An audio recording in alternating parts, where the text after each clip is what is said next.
గత ఏడాది, సుపరిపాలన మొదలై ఏడాది, అభివృద్ధి పదంలో ఆంధ్ర రాష్ట్రాన్ని నడిపించడానికి చేస్తున్న ప్రయత్నంలో ఏడాది, నారా చంద్రబాబు నాయుడు గారు, పవన్ కళ్యాణ్ గారి అధినాయకత్వంలో ప్రతి ఒక్కళ్ళం కూడా ప్రజల కోసం, ప్రజల పాలన కోసం, ప్రజల శ్రేయస్సు కోసం అడుగులు వేస్తున్నాం. ఈ ఏడాదిలో పెన్షన్లు ఇంప్లిమెంట్ చేసాం. 14-19 మధ్యన ఇల్లు కట్టుకున్న వాళ్ళందరికీ కూడా వైసీపీ ప్రభుత్వం వచ్చిన తర్వాత మొండి చేయి చూపించింది ఆ ప్రభుత్వం. కానీ 19-24 మధ్యలో ఇల్లు కట్టుకున్న ప్రతి పేదవాడికి కూడా ఈ ప్రభుత్వం అండగా నిలబడింది. అలాగే 14-19లో ఎవరికైతే ఆ మొండి చేయి చూపించిందో వాళ్ళకి కూడా అండగా నిలబడడానికి ముందుకు వస్తున్నది. పేద ప్రజల కోసం ఆలోచిస్తున్నాం.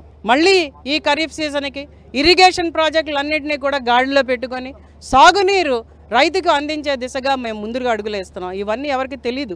అలాగే సీసీ రోడ్ల నిర్మాణం, డ్రైన్ల నిర్మాణం, తార్ రోడ్ల నిర్మాణంలో ముందంజ వేసి ప్రతి చోట కూడా దానివల్ల చాలా యాక్సిడెంట్లు అవుతున్నాయని చెప్పి ఎన్నో పనులు ఏడాదిలో చేపట్టి ముందుకు చేయడం జరిగింది.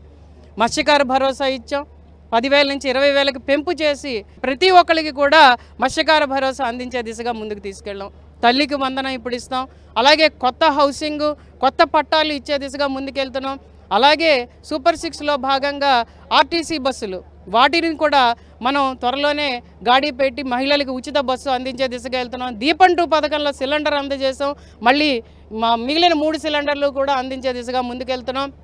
అలాగే అన్నదాత సుఖీభవ, రైతులకు అండగా ఈ ఖరీఫ్ సీజన్కి ముందుగానే అందించే దిశగా కూడా ప్రణాళికలు సిద్ధం చేసుకొని బడ్జెట్ని చాలా జాగ్రత్తగా ముందుకు తీసుకువెళ్తూ విజన్ 2029 మరియు విజన్ 2047 రెండూ కూడా పొందుపరుచుకొని ఖచ్చితంగా దాని ప్రకారం ఈరోజు అడుగులు వేయడం జరుగుతున్నది.